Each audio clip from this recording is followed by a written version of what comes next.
Los invitamos a participar en el programa a través de las cuentas de Twitter, opinando con los hashtag periodismo de luto y hashtag también nos quitaron 3. Estamos invitando a todos los televidentes a que se sumen a los mensajes de solidaridad a colegas y a familiares de los periodistas ecuatorianos asesinados en cautiverio. Vamos a estar leyendo también sus mensajes a lo largo del programa. Saludamos a los invitados. En Medellín, Colombia, está con nosotros Francisco Rocha, es el director de la Asociación Ecuatoriana de Editores de Periódicos. Bienvenido, señor Rocha. Gracias, Jason. Estamos con ustedes. Gracias. También está en Medellín, Colombia, John Marulanda, consultor internacional en seguridad y defensa. Bienvenido, señor Marulanda. Jason, buenas noches. Muchas gracias por la invitación. Y desde Quito, Ecuador, nos acompaña Soraya Constante. Es periodista independiente ecuatoriana quien integró la campaña Nos Faltan 3. Gracias por atendernos. Buenas noches, Jason. Buenas noches con todos los colegas que comparten este espacio conmigo. Quiero empezar con usted, señor Rocha. Es un día triste para la prensa latinoamericana. Como en ningún otro momento, Ecuador está unido frente a un hecho de violencia desconocido para su país y han sido los periodistas el blanco, el objetivo de canje de un grupo criminal, un grupo narcotraficante que quería que liberaran unos detenidos. Hoy, lamentablemente, los periodistas son la noticia porque fueron asesinados. Señor Rocha, ¿cuál es su primera reacción? Asimilando la noticia, la verdad es que en la mañana, mientras realizábamos algunos actos en la Asamblea de la Sociedad Interamericana de Prensa y recibimos la noticia, fue un golpe muy duro. Me imagino cómo será para la familia y para los periodistas en Ecuador. Nosotros creemos que este no es un tema de periodistas, es un tema de libertades. Está atacada la democracia y las libertades civiles. No es solo de periodistas, diría yo, pero estamos en la primera fila de una lucha por la libertad de expresión, de ejercer una profesión que tiene que decirle a la ciudadanía todo lo que tiene derecho a estar informada. Este vil ataque y usando a los periodistas como un material de canje, tiene que responder la sociedad unida. El presidente de la República nos ha dicho esta mañana, le hemos escuchado, que pide unidad. Nosotros creemos que la unidad tiene que plasmarse. Pero aquí está en juego todo lo que tiene que ver con las libertades y la democracia, Jason. No es posible en el Ecuador, que ha sido una isla de paz. Esto es una cosa novedosa, es inédita. Nunca habían matado a 7 personas en menos de un mes. Han muerto 3 periodistas, pero también 4 militares. Y yo creo que eso merece que la sociedad, y así como lo han demostrado en esta mañana en la CIP, en la Asamblea, con un sonoro aplauso. No ha sido un minuto de silencio, ha sido más de 2 minutos de aplausos por el trabajo que ejerce la prensa. Soraya, periodista independiente en Ecuador, hoy la declaración del presidente Moreno, cuando se vence el plazo, pues fulminó la esperanza, fulminó esa esperanza, esos plantones, esas ganas de que ellos regresaran con vida y regresaran a casa cuando se confirma que fueron asesinados. Ustedes, los trabajadores de la prensa en Ecuador, están en este momento embargados de indignación, están embargados de dolor. ¿Qué cree usted que representa este hecho para la prensa ecuatoriana y como desafío también para quienes son ecuatorianos y hoy tienen que vivir una violencia? Bueno, creo que el primer desafío que tenemos es sacarnos este miedo que tenemos adentro a ejercer nuestro trabajo. Como bien decía Pancho, este es un tema de libertades, de libertad de expresión, y creo que claramente al ser el primer hecho que toca a periodistas, estamos todos un poco como consternados y preguntándonos cómo vamos a seguir trabajando, cómo nos quitamos de encima este miedo a informar, cómo rompemos el cerco informativo que ahora mismo se está instalando en la frontera.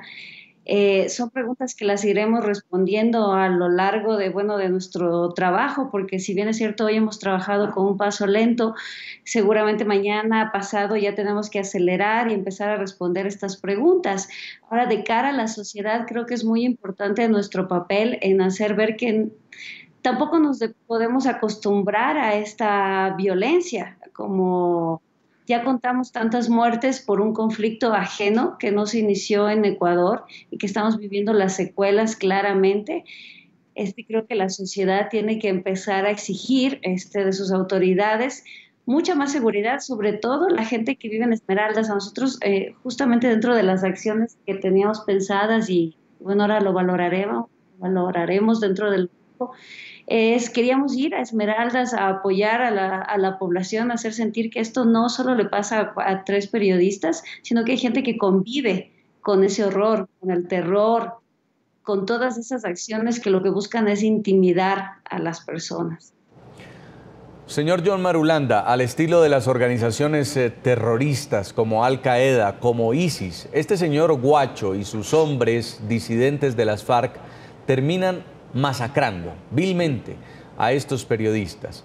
El hombre que dice ser el comandante de esta organización había enviado un comunicado incluso atreviéndose a pedirle a los dos gobiernos, al de Ecuador y al de Colombia, que rompieran un tratado que tenían para actuar de forma conjunta en la seguridad de la frontera. Y es ahora que el presidente Lenín Moreno y las autoridades colombianas van a emprender una ofensiva a buscarlos a sangre y fuego donde se encuentren estos secuestradores. ¿Qué viene en las próximas horas?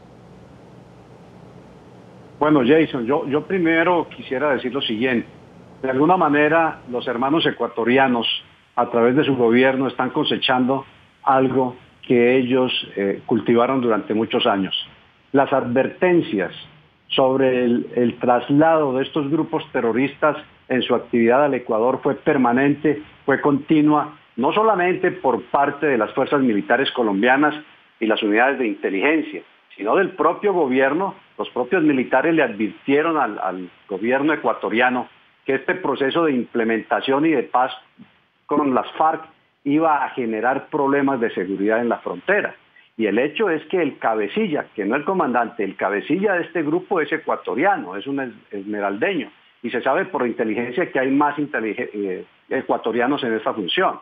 Luego, sí ha habido cierto desdén acerca de las funciones y actividades ilícitas de estos grupos, no solamente en la frontera colombiana, sino en territorio ecuatoriano.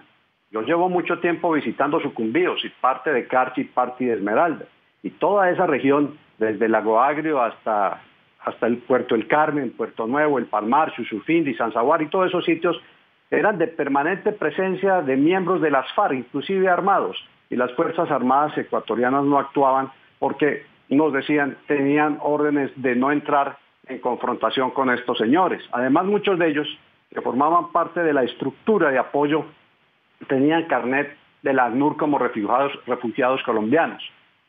Y ahí se oía la emisora de las FARC permanentemente. Luego, esto no es un nacimiento de algo nuevo, esto es la consecuencia de algo que se venía cocinando. El gobierno ecuatoriano fue insistente en no catalogar a las FARC como grupo terrorista. Y ahí están viendo lo que hacen los terroristas de las FARC a cargo de un ecuatoriano. ¿Qué sigue ahora? Pues mire, una coordinación muy estrecha entre los organismos de inteligencia de ambos estados, una colaboración operativa entre ambos ejércitos y policías, y por supuesto se puede y se debe solicitar apoyo, por ejemplo, a los Estados Unidos, que tienen capacidades electrónicas superiores a las nuestras y que nos pueden ayudar a localizar a estos señores que yo creo que se están moviendo ahora desde el Cumbal debido a la presión que están ejerciendo los dos ejércitos y se pueden estar desplazando para Carcho, para Sucumbíos, en donde esa selva periamazónica es realmente muy complicada de manejar y en donde se nos pueden perder. Sí. De modo que sigue ahora un entendimiento entre los dos estados y una colaboración entre las dos fuerzas militares y policiales para tratar de neutralizar esta amenaza binacional. El trasfondo del asesinato que hoy enluta a todo un continente es, como usted lo dice, una frontera común que por años ha sido escenario de episodios violentos. Allí el control a sangre y fuego también lo ejerce alias Guacho, quien según inteligencia militar cuenta con un importante arsenal para proteger los cultivos de coca. El presidente Juan Manuel Santos dijo que los hechos han ocurrido del lado ecuatoriano, pero el presidente de Ecuador ha hablado de repatriar los cuerpos. Miren. Decía que hemos tomado contacto con organismos de cooperación internacional, la Iglesia Ecuatoriana y Cruz Roja, para iniciar inmediatamente el proceso de localización y la repatriación de los cuerpos de nuestros compatriotas. Por último, señores periodistas, estamos de luto, pero no vamos a dejarnos amedrentar. Hoy más que nunca pido al país la unidad por la paz. Insisto, unidos por la paz. Toda la solidaridad y toda la colaboración para que los responsables de este crimen sean llevados a la justicia. En eso ya comenzamos las operaciones del lado colombiano, como comenzaron las operaciones del lado ecuatoriano. Este hecho se produjo en el Ecuador. El alias Guacho es un ciudadano ecuatoriano, pero sabemos que solamente colaborando con las Fuerzas Armadas ecuatorianas es que podemos poner a buen recaudo a este criminal. Señor Francisco Rocha, director de la Asociación Ecuatoriana de Editores de Periódicos, en medio de toda esta tensión, encima está la incertidumbre de no conocer cuál es la ubicación exacta donde los tenían secuestrados a los periodistas y dónde estarían los cuerpos que van a ser entregados. Ya se han activado algunos mecanismos humanitarios, pero por la situación, por el carácter de la situación, ¿usted qué cree que pueda pasar?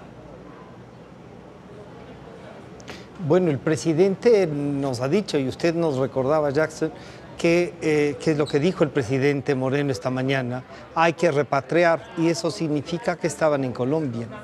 Pero yo quisiera hacer dos comentarios también, porque Ecuador ha sido en los últimos 50 años solidario y ha trabajado en su frontera.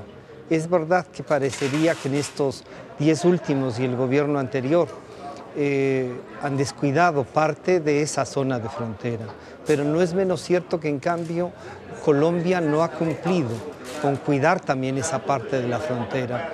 Estamos recibiendo los coletazos de un proceso de paz que acá mismo en Colombia tiene dificultades, y nosotros siempre hemos sido solidarios.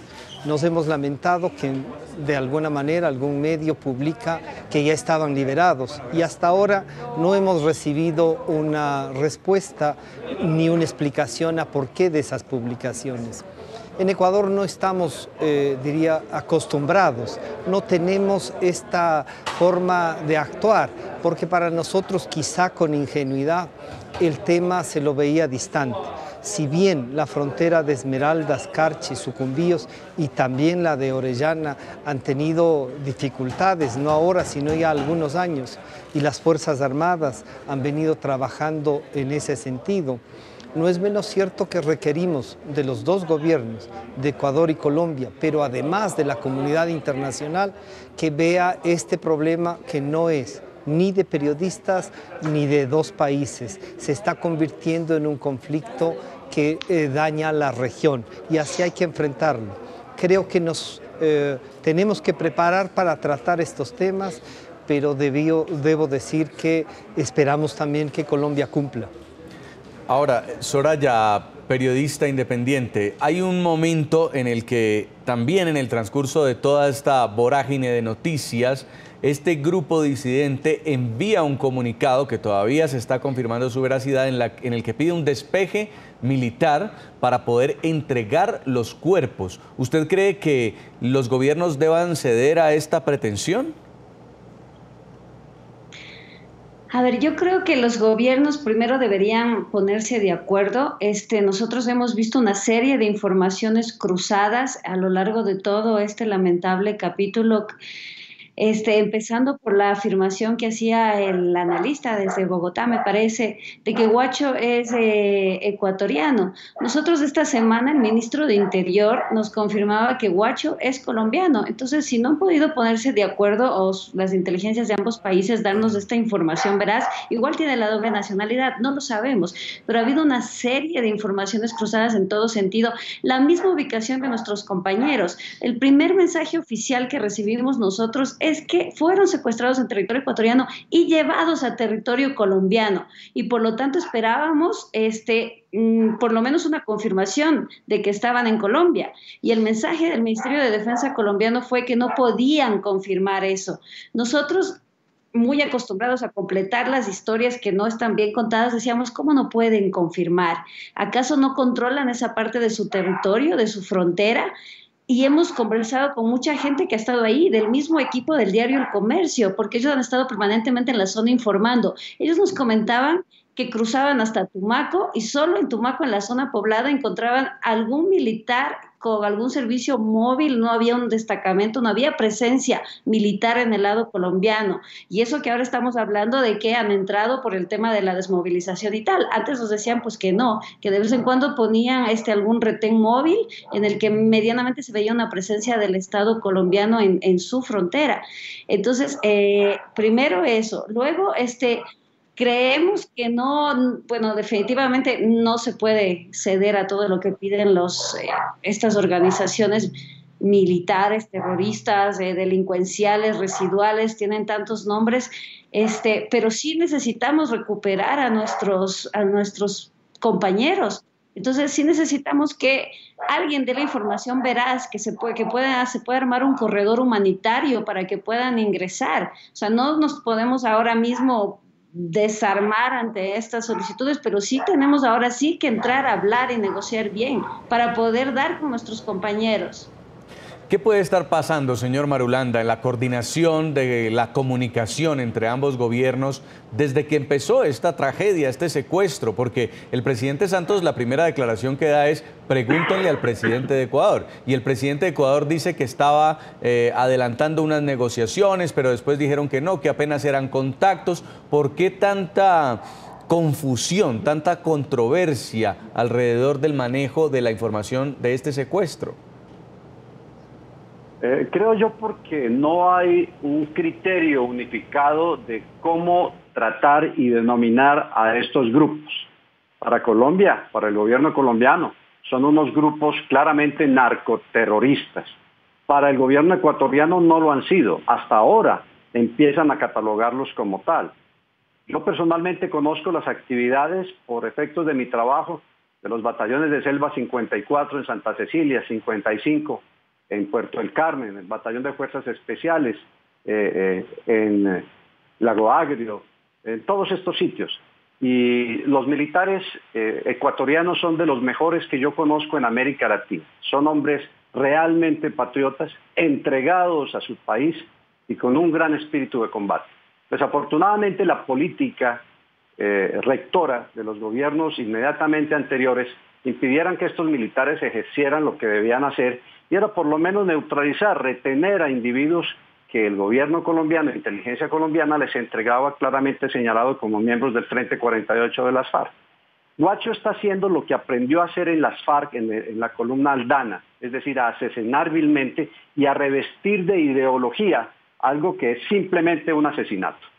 En este momento hay más de 10.000 hombres de la Fuerza de Tarea de Hércules colombianos protegiendo, no solamente tratando de proteger esa frontera que es muy difícil de proteger, sino tratando de traer la calma a Tumaco, que ustedes saben que se ha convertido en un foco de crimen organizado transnacional con una gran participación de mexicanos, de los carteles de Sinaloa y Jalisco Nueva Generación, que también están presentes en Ecuador. Si no se ponen de acuerdo los gobiernos en definir objetivamente, seriamente, cuál es la amenaza, quiénes la integran y cuál es su filosofía y su modus operandi, pues cada gobierno va a seguir por su lado y lo único que van a hacer es abrirle brecha para que estos bandidos sigan actuando al lado y lado de la frontera. Pues estamos invitando a los televidentes a que sigan participando en el programa a través de nuestras cuentas de Twitter. Estamos opinando con los hashtag periodismo de luto y nos quitaron 3. Invitados todos los televidentes, escriban sus mensajes de solidaridad a los colegas, a las familias de estos periodistas ecuatorianos asesinados en cautiverio. En segundos continuamos con nuestros invitados aquí en el programa La Noche.